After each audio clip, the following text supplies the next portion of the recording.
Hello, and welcome to Enlightened Empaths, your community for the spiritually awakened, where we discuss, explore, and connect with fellow empaths, healers, intuitives, and seekers. Hello, empaths. We hope you're having a wonderful week. Denise, how are you doing so far? I'm okay, thank you. This spring weather is starting to be right on the periphery, so that's exciting. Oh, it's so exciting. And we've got a big eclipse coming up and lots of exciting things. And so I've just been kind of noticing some new little buzzwords going on in my news feed that I thought it'd be fun to kind of chat about. I agree. Okay, so the first one I came across was called post-traumatic growth. Have you ever heard of this? I haven't. Okay, so we've all heard of PTSD, right? Which is, something traumatic that happens to our brain processing after we go through a challenging event.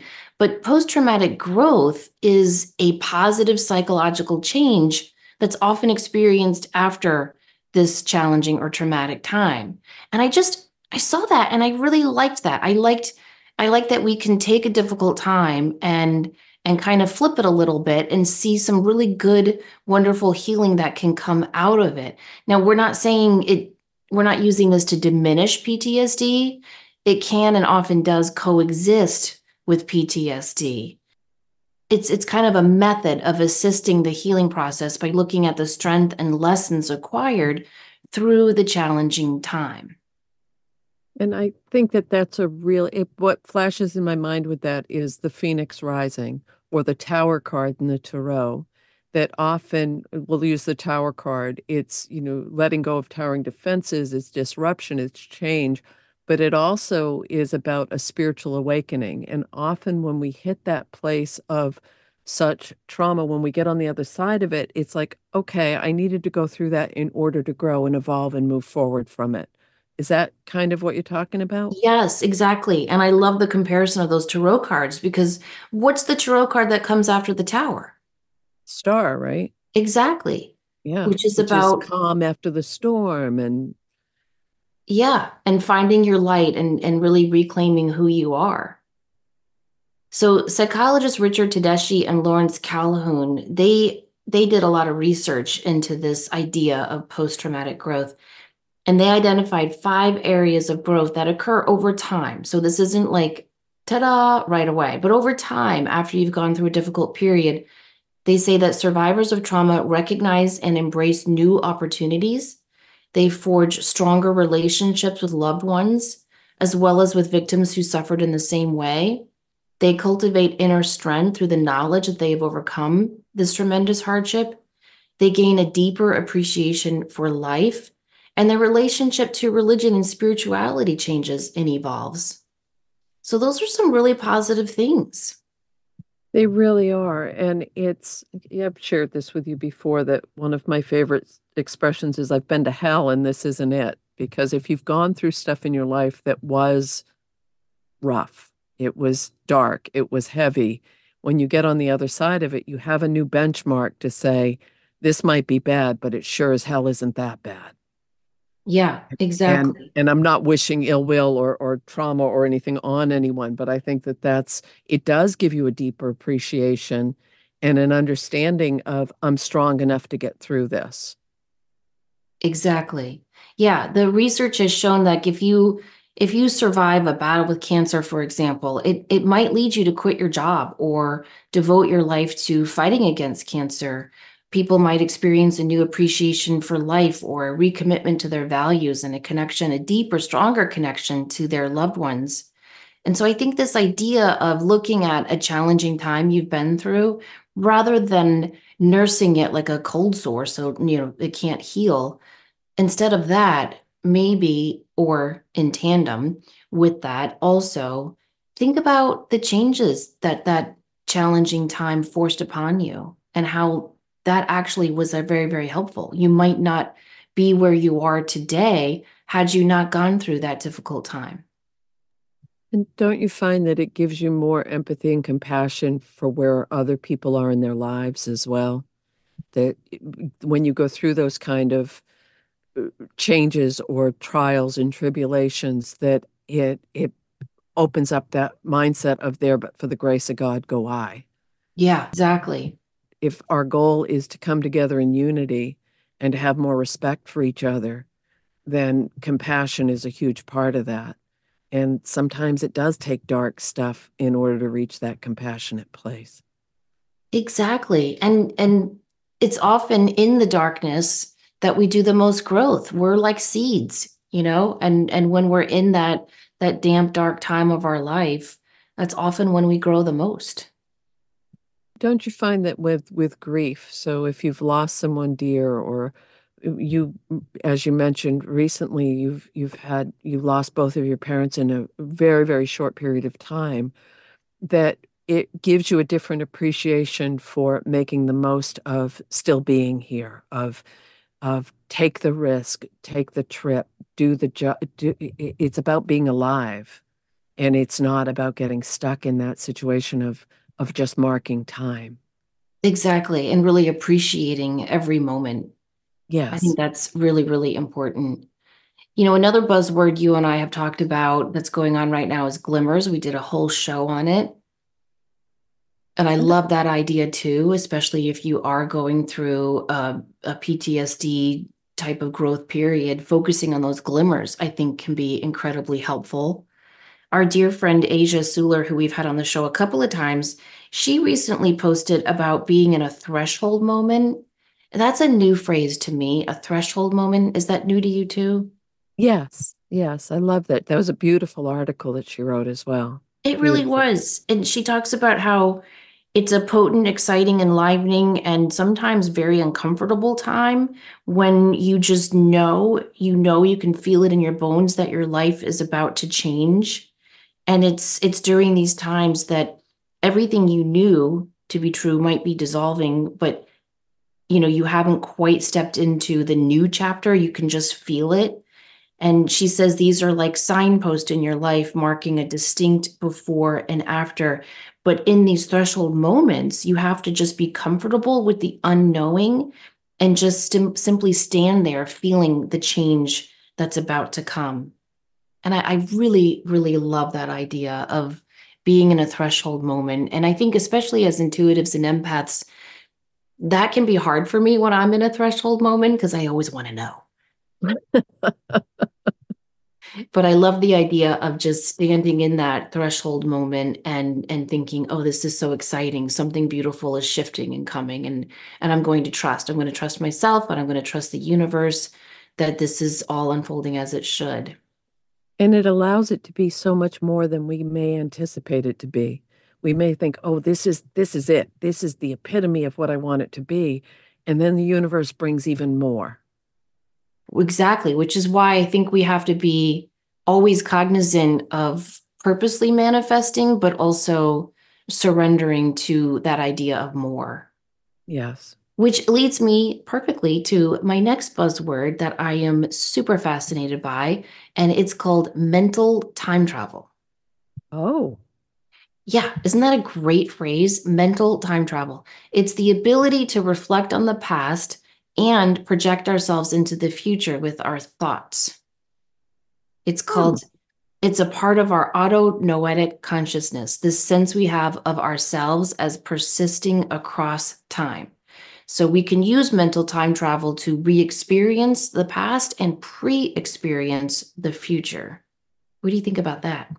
I think that it goes along with that time-space continuum, that it's all happening simultaneously, which we've both been kind of obsessed with for a while. I think that it is, and this the weird part of this though is when you get something stuck in your head and you keep replaying it over and over again, is that more of an anxiety response than a mental time travel? So you're saying going back and experiencing it again, is that to feel the emotions of it, to feel the depth, the joy of it, or I guess I'm a little confused. Both. And Okay, so I think that it can be negative if you're constantly, again, any too much of anything is not a good thing, I agree. right? But the research is showing that we are the only mammals who do this, that have the ability to do this, and that when we revisit past events, like in a nostalgic sense, it can be very helpful and comforting. I think one of the words I was researching even called it nesting, where we kind of nest our thoughts into a cozy, happy past moment. You can also use it to kind of relive the event in your head and experience it from a safe place. So if you have a difficult event, you can go over it in your mind knowing that you are safe now. But yes, of course, if you do it too much, it's not a good thing.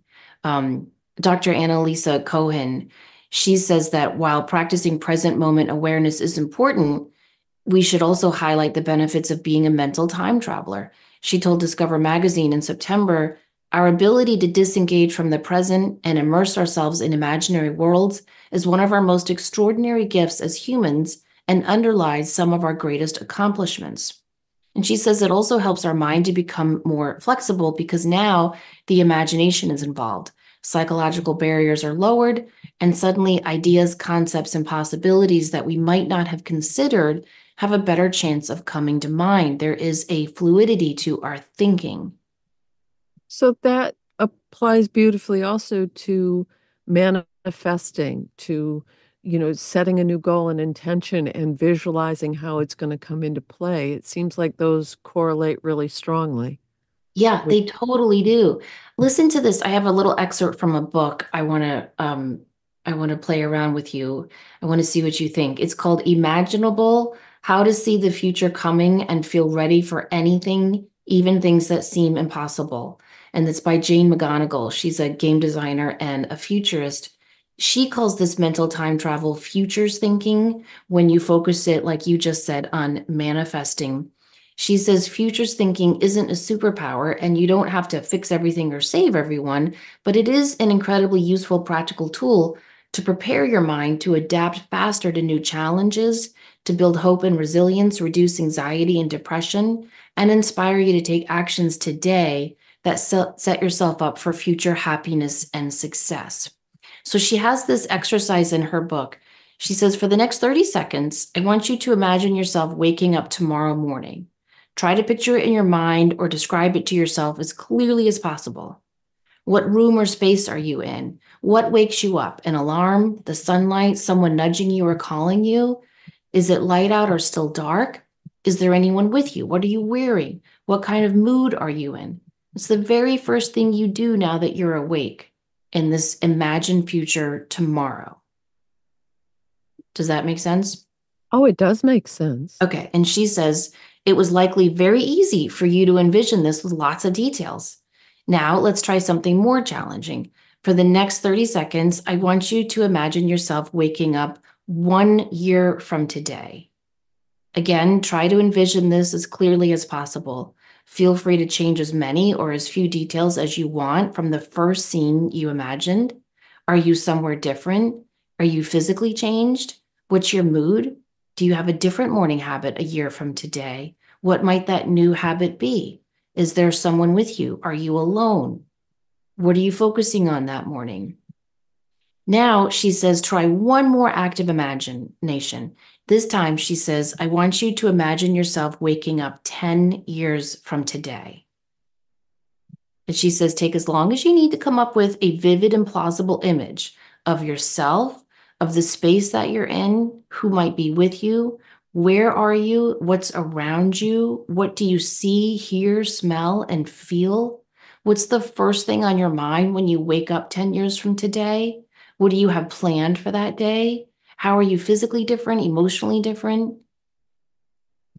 That's a very different exercise, isn't it?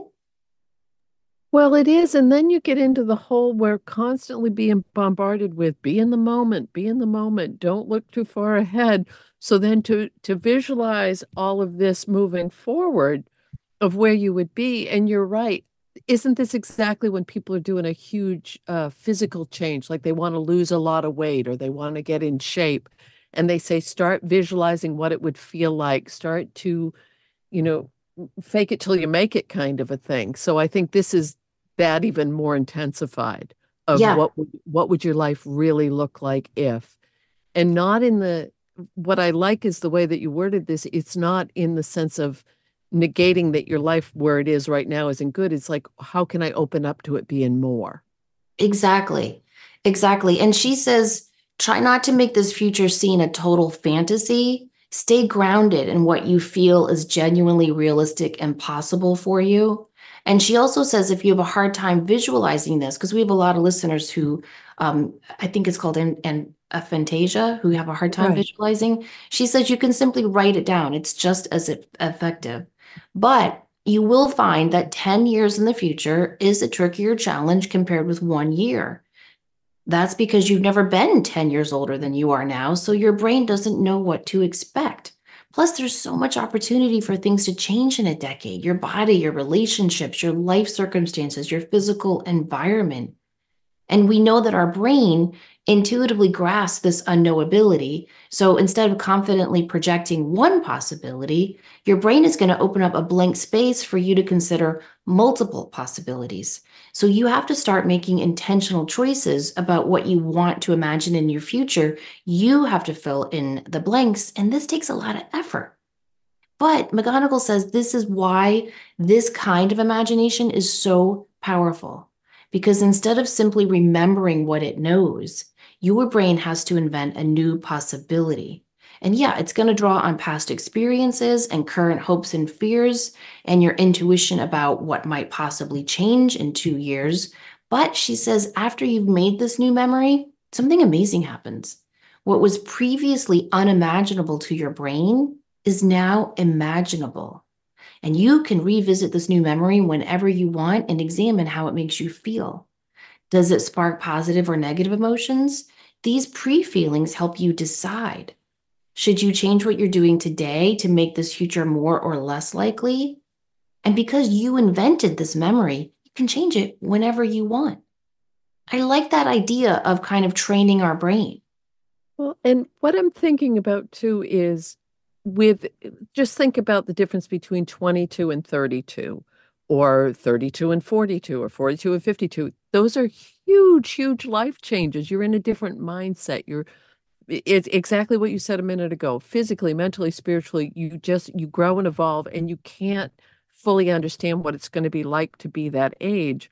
But then don't you find that you reach a certain point where you have to make a conscious choice with, I'm not going to let the chronological numbers define how I'm choosing to live my life. And maybe by pre-teaching yourself, or pre-conceiving what it might be like 10 years in the future, you're being proactive with not falling into a state of, oh, it's only going to be this because that's what this age is all about. Oh, that's so true. Yeah, yeah. She says that scientists call this form of imagination episodic future thinking. I like that phrase too. I like it too. It's got a And nice ring to it. she says it's a kind of mental time travel because your brain is working to help you see and feel the future. And she says it's not an escape from reality, it's a way of playing with reality to discover risks and opportunities you might not have considered. So, EFT, this episodic future thinking, is not a daydream in which you fantasize about waking up in a world where your problems are magically solved. No, she says it's a way of connecting who you are today with what you might really feel and do and be in the future. And here's something cool. She says that when we do this EFT thinking, it increases connectivity between 11 distinct brain regions. When Ooh, we simply remember a past event, this activates only 6 of the 11 regions of the brain. So when we are mentally time traveling into the future, we're actually working our brain and making more regions of the brain turn on.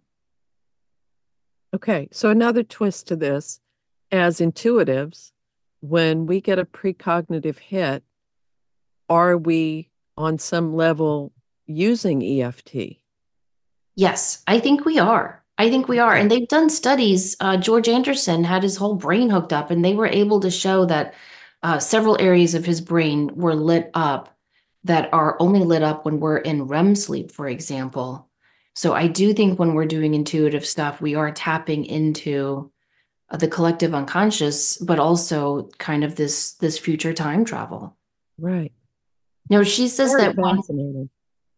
It really is. She says that when we are doing this episodic future thinking, our brain goes on a hunt for realistic details and plausible ideas. And so doing this activates the hippocampus, the seat of memory and learning, and it digs through your memories plus any other facts and ideas you've stored away.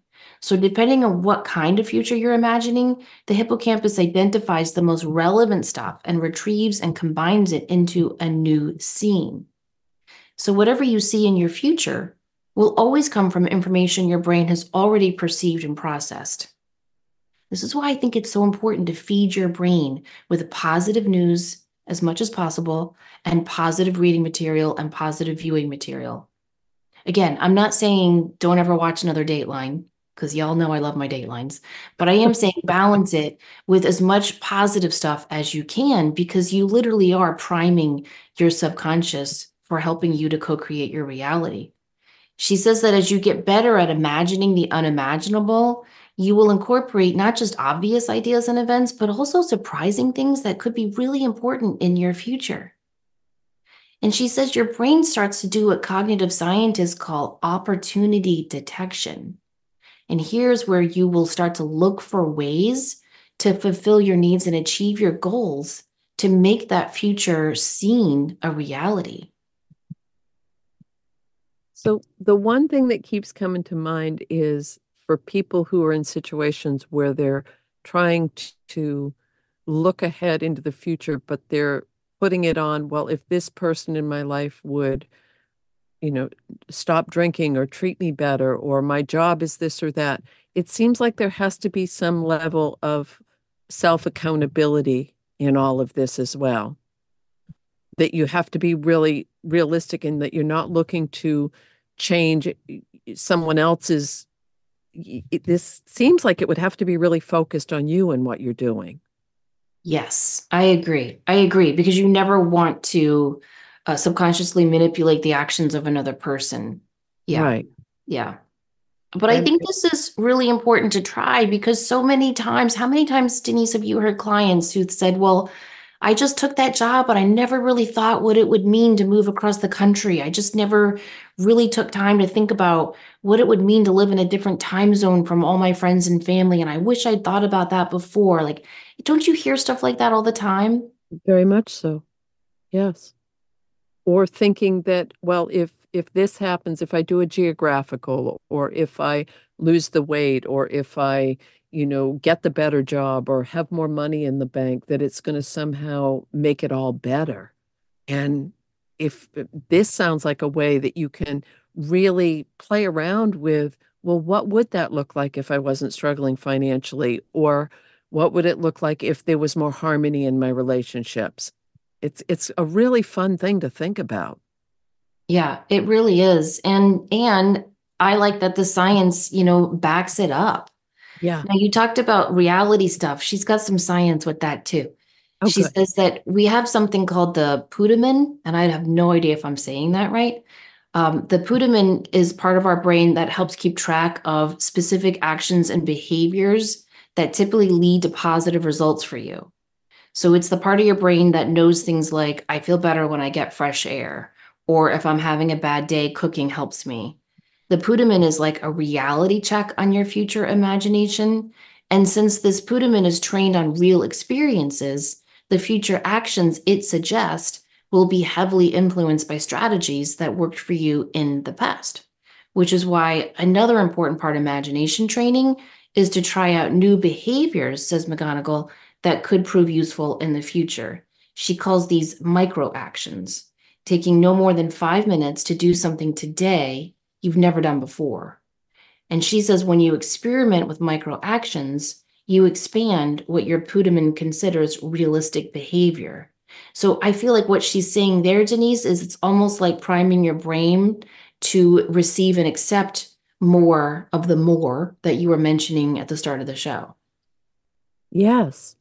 Yes. And it also, I love the brain chemistry part of that. We both know that.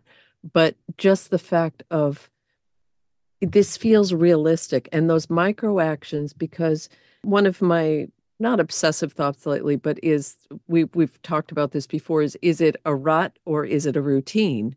And I think for many of us right now, in order to switch stuff out, we do have to make these little micro actions to step out of our comfort zone a bit. And the fact that this person is saying the same thing, that that's actually a reality check on your future imagination, that's hopeful. Very, very helpful. And for anyone who's fans of, say, Abraham Hicks or more spiritual metaphysical manifesting, she also says as your brain works to transport you to the future, feelings will kick in. So the insula and amygdala, the emotion centers in the brain, fire up to give you a preview of how you will feel in the future. And we know that's such a crucial component of manifesting is to focus on the feelings. And these emotions will give you important information and help you decide, is this a future I want to wake up in? Should I take actions today to make this future more or less likely? Right. And again, that's important. Let's say you're deciding, like I said before, to move across the country, to change careers, to go back to school, to say yes to a new relationship.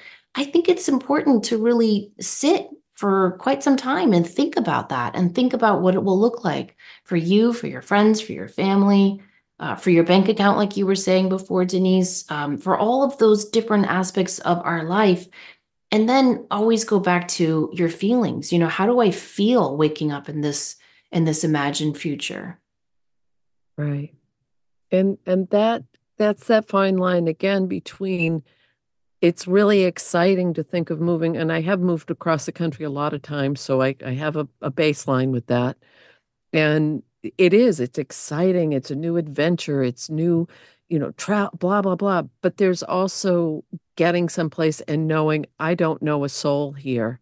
What if something happens? So you get the mix of excitement and maybe anxiety or caution, or you're really hopeful for a new beginning, but it's kind of scary.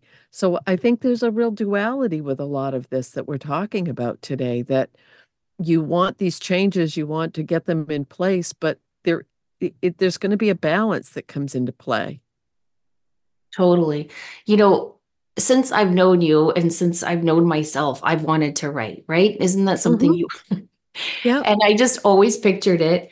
And when I got the book out into the world, I had never pictured like going to book signings.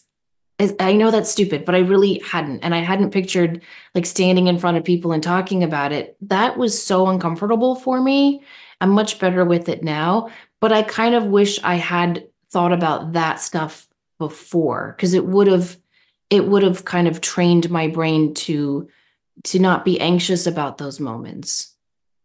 That's a really, really good point, because it comes back to the term I used a few minutes ago, is pre-teaching yourself to see what it can potentially become, rather than, oh, I've always done it this way, or I can't step out of my comfort zone. Or, if someone had told me 10 years ago that I'd be doing a podcast, I would have laughed until I fell down, because I would have said, no, that's not going to happen. That's not even anywhere in my scope and sequence.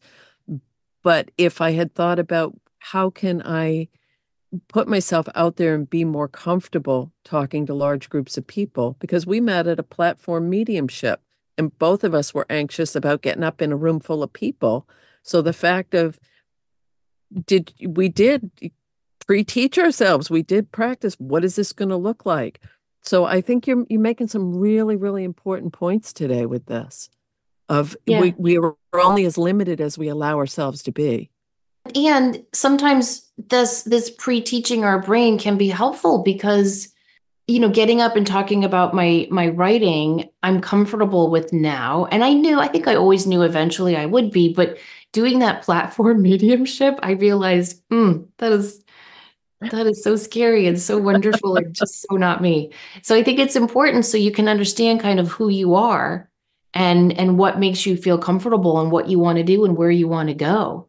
And she also says in this book that these are real feelings.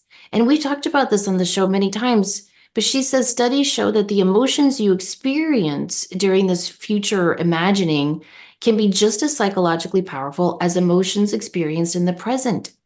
This is one reason why many of us prefer to imagine best case scenario futures and avoid imagining the futures that scare us.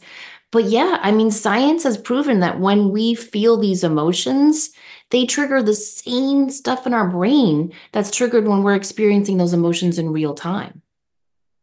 Okay, so this is kind of a twist on this. A lot of people will look at future things with, oh, I have to look at the worst case scenario so I know that I could figure it out. And I've never been a worst case scenario person. I don't want to put that out into the world. I'm aware of stuff that can happen, but how would do you think that would play into this when people always go to the, well, this, and this could really happen? That's not what we're talking about here today, is it? No, it's not. But I do think if you are a certain type of person, I think that can be very, very helpful. My dad used to do that with me all the time. I remember when I was in college and I was sure I was going to fail statistics. I did not, thank you to a very generous curve. But I remember like just crying about it and stressing and oh my gosh, I think I bought so many gifts for the TA. I was constantly getting help for that class. And my dad said to me, Samantha, what is the worst thing that could happen? And I was like, I'll fail this class. And I was, when you get all worked up, Mm-hmm. and he was like, okay, you fail the class, then what? Well, then I've wasted all that money and all that time and I have to take it again. Okay, then you take it again, then what? And he would always make me walk through those anxious thoughts that way. And I found it very helpful. I don't know. Right. I do know people that have like, higher anxiety than I do, and that doesn't help them. So I don't want to suggest that to everyone. But for me, the worst, what's the worst that can happen type of thinking has actually been very, very helpful for me. Okay. See, so that's a real, and going back to, we talked about it in the last episode about high functioning anxiety and relying on busyness to avoid feeling anxious. And maybe that's part of this looking forward is, what would my life look like if my anxiety, if I wasn't feeling restless, if I wasn't procrastinating, if I wasn't stuck in this perfectionist cycle? Yeah, well, check this out. A study done in 2017 that was published in Psychological Science found that the average person spends 30 to 50% of their day, half their day, in this wandering mental time travel state. And most of this wandering mental time travel is spent focused on worries for the future. Oh, oh, So think about that. Like if you're going to spend half your day daydreaming and worrying about the future, why not kind of harness those reins, and take some control back and retrain your brain to think positive thoughts about the future. right. And we're not being Pollyanna, and we're not being, if life is difficult right now, we're not saying, oh, don't worry, just click your heels and it's going to be great. Just visualize in 10 years how that's not at all No. what we're saying in any way, shape, or form, but we are saying that this doesn't have to be the way it stays. Yeah, it's just a way of really, I know so many people, I call them rolling stones, where they just kind of roll through life and they don't really consciously think about where they're going, where they want to go, what they want their life to look like a year from now, never mind 10 years from now. Don't you see that a lot with a lot of people? They're just like, yeah, I'm just gonna do this job and see how it goes and Yeah, just let hang it out and unfold, and they don't get worked up about it. And yeah. and I kind of envy that a little bit because it is being in the moment. It's also, just let's see what happens. I do and I don't envy that because I feel like then a lot of those people will come to us saying, I have to have a reading because I don't know how I ended up here. That's a very good point. Yes. Where the hell do I go from here? How did this happen? And I think it's part of that not taking that time to go into the deep end of the ocean Yeah. and really think about, is this who I am? Is this what I want? Where do I want to be? And sometimes when you can't see, like my daughter's getting ready to graduate college, and she's so excited, and she already has a lovely, fantastic career job lined up, and I'm so so proud of her. But she's so scared too. She's like, what is this going to look like? Where am I? I've got to go out there and help her find an apartment soon because her lease is ending, and she's got all these questions like how are a lot of her friends are moving back home or taking jobs in other parts of the state. And so there's a lot of unknown and there are those threshold moments where we know for certain everything's going to change. I mean, she knows when she walks across that stage, everything about her life is going to change. And sure, it's Right. going to be for the better, but there's also some scary unopened things. Where am I going to live? Who am I going to live with? What's that going to look like? What's my boss going to be like? All of that. And I think sometimes what happens is people are like, that's too scary. I'm just not going to think about it. I'm just going to let it happen. Right. And It all I'm can, saying is in my life, when I've done that, you can roll like that rolling stone into a pasture of manure, or you can roll into, a lucky leprechaun's treasure of gold. But until you give yourself permission to train your brain to prepare for a positive future, you're not going to know what's going to come. So I think it's important to take that time to really, really mentally time travel into the future you want to co-create. and I spoke with someone recently who was in a profession, they're doing well, they're successful. And intuitively, I said, wow, well, first of all, they shared what they were doing. And I said, wow, I never ever would have said that. Your energy is so creative and your eye for color and detail. And it was just as overwhelming. And the person got really quiet and then said, oh, that's what I've always wanted to do. That was my dream life, but I fell into this one and I'm good at it and I'm successful and I have resources. But there was a longing, there was a feeling of um, that's who I used to be. And I think sometimes if we've put that on the back burner or we've taken the route that seems like the one we're supposed to take, or it's the best choice at the time, it doesn't mean we can't circle back around to something and revisit it later on. Oh, for sure. Those second and third chapters hold such beautiful possibility. Or fourth and fifth Or chapters. fourth and fifth, sure. Six times the charm. I have a friend who's incredibly successful, but also all of her siblings are. Mhm. And years ago, I asked her, like, what did your parents do? Like, this is amazing. And she said that every year their their parents would sit them all down and they would have to write out 5-year goals every year. So they'd have to shift that Wow. around. But as a family, they would all get together and each child would write down their five. And it started, I think she said when they were like in middle school. Oh my goodness. Now my kids and I do vision boards and goal books, but I've never sat them down and said like, Chloe, you're 12 years old. Where do you want to be when you are 17? I think it's a great idea though. I think for certain kids, it could be a great idea, and for some, it might be debilitating. Yeah, and stressful. Right, right. Yeah. But for that Um, family, it definitely worked. So I think whatever is comfortable for you, whether it's a goal book, a vision board, or writing down specific, goals for 1 year, 3 year, 5 years, 10 years, or doing this imaginal thinking as the futurist Jane McGonigal was talking about, I think it is important to kind of prime our brain to be on the lookout for these potentials that we want to create for ourselves. and again, I'm not being trite by saying it's never too late.